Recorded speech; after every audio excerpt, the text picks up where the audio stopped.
Hi guys, welcome to your channel Banwal Tutorials. Here I am Vikas Kumar Banwal. You are watching the most important classes which is about the UGC NET Commerce Paper 2. तो चलिए class की शुरुआत करते हैं। तो मैं बता दूं कि जो भी student candidate UGC NET commerce paper की तैयारी कर रहे हो वो सभी मेरे क्लास से जुड़ सकते हो। फ्री ऑफ कॉस्ट में आपको प्रोवाइड करवाई जाती है। Class everyday 8 PM। तो आप सभी का ऑलवेज वेलकम है। आप हमेशा क्लास ज्वाइन कर सकते हो फ्री ऑफ कॉस्ट में। तो जो भी कैंडिडेट है ये जो है बेसिकली जो है आपका टॉपिक वाइज एवरीडे जो है कि नए टॉपिक के साथ मैं आपको डिस्कशन करवाता हूं। तो आज मैं पोर्टफोलियो इन्वेस्टर्स से जुड़ी हुई जानकारी देने वाला हूं। तो आखिरकार है क्या फॉरेन पोर्टफोलियो इन्वेस्टर्स, और इन दिनों जो है भारत में बड़े पैमाने पर जो है निवेश किए जा रहे हैं। और कहा जाए तो कहीं ना कहीं भारत की इकोनॉमिक देखा जाए इकोनॉमी जो है अर्थव्यवस्था कोरोना काल के थर्ड वेव के बाद जो है सुधार देखने को मिली है। इसी को देखते हुए जो है पोर्टफोलियो इन्वेस्टर्स में लगातार जो है निवेश को देखने को मौका मिल रहा है या देखा जा रहा है। तो चलिए अब और मैं बता दूं कि यूजीसी नेट के जो भी स्टूडेंट क्वालिफाई कर चुके हैं एग्जाम, उनके लिए मैं एक सेपरेट वीडियो लाने वाला हूं, एक बेसिक इन्फॉर्मेशन देने वाला हूं जो कि बहुत ही महत्वपूर्ण है। आप सभी को देखना है तो रात को 8 बजे जरूर देखिए। काफ़ी इंपॉर्टेंट रिपोर्ट आपको मैं देने वाला हूं जो कि जो भी स्टूडेंट यूजीसी नेट कर चुके हैं उनके लिए। तो चलिए इसी के साथ क्लास की शुरुआत करते हैं। तो फटाफट चैनल को सब्सक्राइब कर दिए, लाइक कर दिए, शेयर कर दिए। यदि नए हो तो बेल आइकन पर खिलाइए और नोटिफिकेशन मिल सके। So thank you very much for watching. चलिए आगे बढ़ते हैं। पहला सवाल, भारत सरकार द्वारा कॉरपोरेट इतिहास का सबसे बड़ा सार्वजनिक आईपीओ ला रही है, कौन कंपनी ला रही है? तो एलआईसी, जनरल इंश्योरेंस, कोल इंडिया, एसबीआई। तो जो करेक्ट आंसर इज का एलआईसी जो है लाने जा रही है। तो कहा जा रहा है कि जनवरी तक या दिसंबर तक लाएगी सबसे बड़ी कॉरपोरेट इतिहास का सबसे बड़ी सार्वजनिक आईपीओ इनिशियल पब्लिक ऑफर। और हाल ही में 2 कंपनियां जो आईपीओ लाने जा रही है 10 दिन के अंदर ही। नेक्स्ट चलते क्वेश्चन, किसी भी शेयर एक्सचेंज से 50 लाख शेयर खरीद पर कितनी राशि की कारोबार करने वाली कंपनियों पर टीडीएस नहीं कटेगा? तो सीबीडीटी ने जो है साफ तौर पे कहा है कि 10 करोड़ से अधिक कारोबार करने वाले 50 लाख से अधिक तक का शेयर एक्सचेंज या खरीद करने वाले को जो है टैक्स टीडीएस नहीं लगेगा, टोटल डिडक्शन एट सोर्स नहीं लगेगा। तो जीएसटी डे पर जो है ये बातें की गई है। तो चलिए नेक्स्ट चलते हैं। क्वेश्चन नंबर 3, भारत में निफ्टी सेंसेक्स की गणना किस आधार पर होती है? तो बाजार पूंजीकरण, क ख प्रदत्त पूंजी, ग मुक्त पलवित व्यापार पूंजी, घ प्राधिकृत अंश पूंजी। तो योर करेक्ट आंसर इज सही विकल्प ग है, मुक्त पलवित व्यापार पूंजीकरण से जो है निफ्टी और सेंसेक्स की गणना के आधार पर होती है।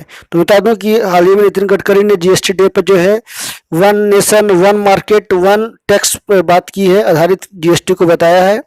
व्यवहारिक रूप से एक कर्ड रेटिंग स्केल एक तकनीक है जिसका उपयोग किया जाता है चयन के लिए, क ख अनुवर्ती नियोजन के लिए, ग निष्पादन मूल्यांकन के लिए, घ भर्ती के लिए। तो ये करेक्ट आंसर इज ग सही विकल्प निष्पादन मूल्यांकन के लिए जो है व्यवहारिक रूप से एंकर्ड रेटिंग स्केल तकनीक का उपयोग किया जाता है। तो काफ़ी इंपॉर्टेंट सवाल है ये, पिछले 2016 में ये सवाल आया था, फिर से रिपीट होने की संभावनाएं हैं। अक्सर आप देखोगे कि रिपीट होती रहती है सवाल। नेक्स्ट नाउन, शिल्पों, व्यापार और तकनीकी क्षेत्र में प्रशिक्षण विधि को क्या कहते हैं? तो दहलीज पर प्रशिक्षण, अनुशिक्षण, प्रतिपालन और प्रशिक्षु। तो ये करेक्ट आंसर इस प्रशिक्षण विधि जो है इस प्रशिक्षण विधि को कहा जाता है प्रशिक्षण विधि। चलिए क्वेश्चन नंबर 6 की बात की जाए तो मैं बता दूं क्वेश्चन नंबर 6, क्रम, अंतराल और शून्य उद्गम की सभी विशेषताएं एक साथ निम्न द्वारा आधारित होती हैं। तो सांकेतिक आंकड़ा है ये, अंतराल आंकड़ा है, अनुपात आंकड़ा है, क्रम सूचक आंकड़ा है। तो काफी इंपॉर्टेंट सवाल है ये। तो बता दूं कि इसका करेक्ट आंसर, इसका सही जो जवाब है वो अनुपात आंकड़ा यानी रेशियो डेटा के आधार पर जो है ये जो है विशेषताएं इसकी होती है। तो चलिए क्वेश्चन नंबर 7 की ओर पढ़ते हैं। क्वेश्चन नंबर 7 में काफी इंपॉर्टेंट सवाल है ये, निम्न में से कौन सा प्रत्यक्ष विपणन का प्रकार नहीं है? तो बता दूं कि का विकल्प प्रत्यक्ष डाक विपणन, ख खुदरा विपणन, ग टेली विपणन और घ की बात की जाए तो ईमेल प्रत्यक्ष विपणन। तो सही जवाब आपका क्या है? ख खुदरा विपणन है ना, ये खुदरा लिखा गया, मिस्टेक हो गया, सुधार लोगे आप।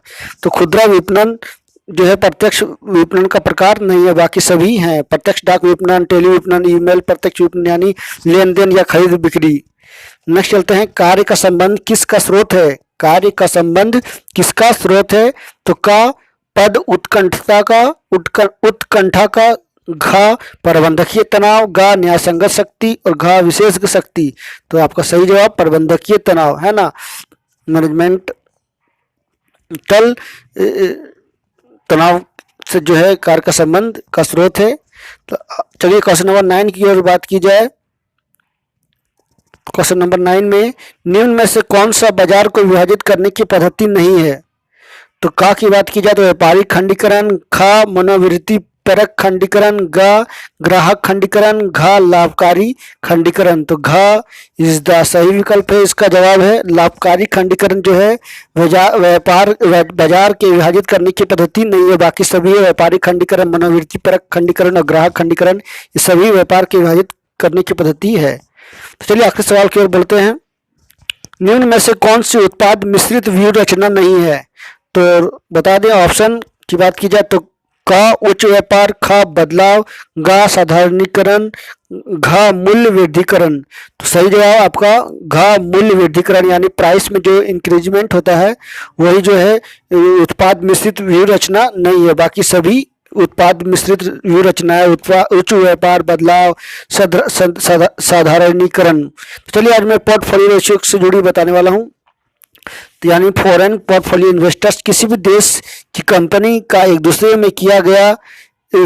देश में किया गया निवेश प्रत्यक्ष निवेश यानी फॉरेन डायरेक्ट इन्वेस्टमेंट या एफडीआई कहलाता है।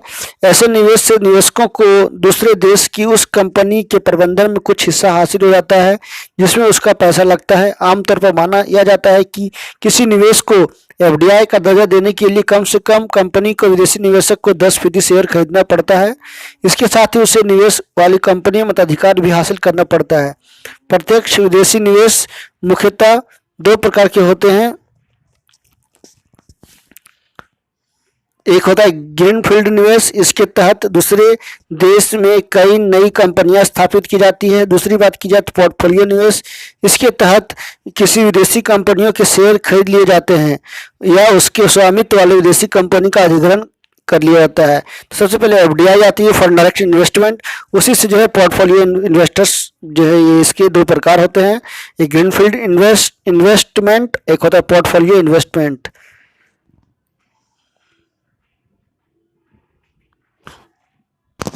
तो एफडीआई के बारे में मालूम बता दूं कि किसी विदेशी व्यक्ति या कंपनी द्वारा किसी भारतीय कंपनी में लगने वाले पैसे को विदेशी निवेश कहा जाता है। विदेशी निवेशक उस कंपनी के शेयर, बॉन्ड खरीद सकता है। इसके साथ ही वह स्वयं का नया कारखाना लगा सकता है, लेकिन यह पूंजी निवेश रिपोर्टेबल बेसिस पर होता है। इसका मतलब यह है कि विदेशी निवेशक ने यहाँ जो भी पूंजी निवेश किया है उसे वह निकालकर स्वदेश वापस ले जा सकता है। प्रत्यक्ष विदेशी निवेश के निम्न तरीकों से किया जा सकता है। चिंतित उद्यम के प्रबंधन में भाग लेने के लिए आदेश को मौजूदा विदेशी उद्यम के शेयरों का अधिग्रहण किया जा सकता है। दूसरी बात की जाए तो मौजूदा उद्यम और कारखानों पर लिया जा सकता है।